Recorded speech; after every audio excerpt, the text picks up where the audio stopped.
ملکہ زبیدہ جو ہے یہ ہارون الرشید کی بیوی ہے، لیکن اتنی صالحہ تھی کہ جب ہارون الرشید نے چاہا کہ میں اس سے نکاح کروں تو اس نے کہا کہ میں اپنی مرضی کا حق مہر لوں گی۔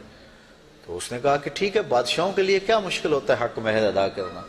تو اس نے کہا کیا حق مہر لوگی؟ کہا بغداد سے نہر نکالو اور عرفات تک پہنچاؤ، یہ میرا حق مہر ہوگا۔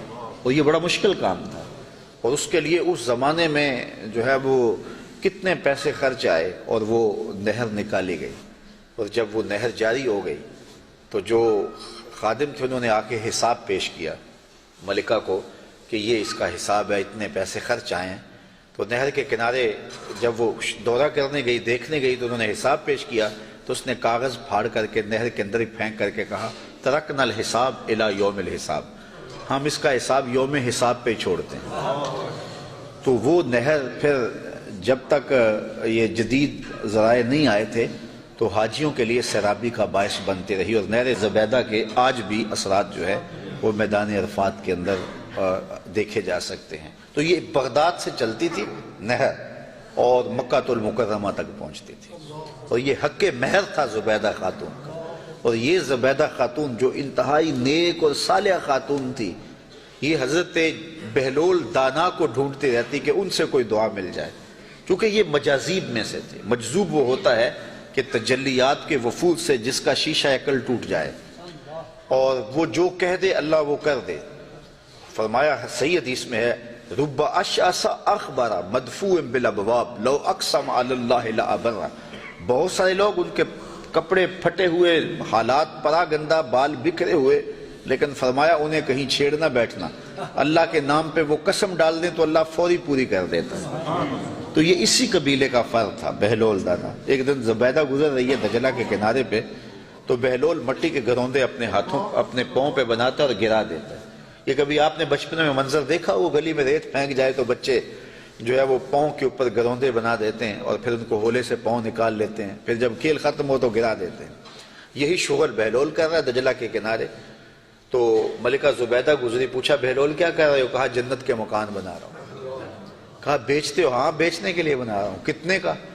کہا کہ 10 روپے کا، فرض کرو 10 روپے کا ایک مکان بیچ رہا ہوں۔ 10 روپے کیا ہوتے ہیں؟ اس نے 10 درہم نکالے، بہلول کو دیے، بہلول نے پیسے دیکھے اور دجلہ میں پھینک دیے، اور ایک کے گرد دائرہ کھینچ کے کہا یہ تمہارا ہوا۔ پیچھے سے بادشاہ گزرا تو اس نے بہلول کو دیکھا ایسی شغل میں لگا ہوا ہے، پوچھا کیا کر رہے ہو؟ کہا جنت کے مال بنا رہا ہوں۔ تو کہا بیچتے ہو؟ کہا ہاں بیچتا ہوں۔ کتنے کا؟ 10 روپے کا۔ بادشاہ مسکرا کے گزر گیا، دیوانہ ہے، موج میں لگا ہوا ہے۔ اچھا خیر، جب رات پڑی بادشاہ سویا، کیا دیکھتا ہے جنت میں ایک خوبصورت محل ہے کہ اس نے کبھی ایسا محل دیکھا ہی نہیں تھا۔ شوق ہوا کہ اس کو اندر سے دیکھو، کیونکہ وہ بادشاہوں کی خواہش ہوتی ہے۔ تو جب آگے بڑھا تو لکھا تھا ملکہ زبیدہ، اشتیاق اور بڑھا۔ تو پھر آگے بڑھنے لگا، دربان نے روک دیا، کہا یہ میری بیوی کا ہے۔ کہا دنیا کے ضابطے اور ہیں، آخرت کے ضابطے اور ہیں، اجازت کے بغیر نہیں جا سکتے۔ اتنے میں آنکھ کھل گئی، بادشاہ بے چین ہو گیا کہ کون سا اس نے نیک عمل کیا ہے کہ جنت میں اس کے نام کا محل دیکھا ہے۔ تو اس نے ملکہ کو بیدار کیا اور کہا کہ کیا ماجرا ہے کہ میں نے یہ خواب دیکھا؟ اس نے کہا میں نے تو کوئی خاص عمل نہیں کیا، وہی معمول کی عبادتیں ہیں، وہی نیکیاں ہیں۔ ہاں یاد پڑا، آج میں گزر رہی تھی راستے میں دجلہ کے کنارے، بہلول بیٹھا تھا اور وہ محل تعمیر کر رہا تھا، وہ گروندے، اور کہہ رہا تھا یہ جنت کے محل ہیں۔ تو میں نے کہا کہ ٹھیک ہے، اپنی موج میں ہے، تو ایک میں نے اس سے خرید لیا تھا۔ بادشاہ سر پکڑ کے بیٹھ گیا، وہ تو مجھے بھی کہتا تھا، اور میں دیوانے کی بھیڑ سمجھا اور آگے گزر گیا۔ اگلے دن بادشاہ قصدن گزرا، ہارون الرشید قصدن گزرا، اور دل میں تھا کہ آج بہلول اسی شغل میں دوبارہ مل جائے تو کیا اچھا ہو۔ اگلے دن دیکھا تو بہلول وہاں بیٹھا ہوا ہے اور وہی کام کر رہا ہے۔ بادشاہ خوش ہوا، کہا بہلول کیا کر رہے ہو؟ اب دل دھڑک رہا تھا کہ جواب کل جیسا ملے۔ کہا جنت کے محل بنا رہا ہوں۔ بادشاہ کے دل کو تسلی ہوئی، کہا بیچتے ہو؟ کہا ہاں بیچنے کے لیے بنا رہا ہوں۔ کہا کتنے کا؟ کہا آدھی حکومت لگے گی۔ کہا کل تو 10 روپے کا کہتے ہو۔ کہا ہاں کوئی اور آئے تو اس کے لیے 10 روپے کا۔ کہا تو میرے لیے اتنا مہنگا کیوں؟ کہا تم دیکھ کے جو آئے ہو۔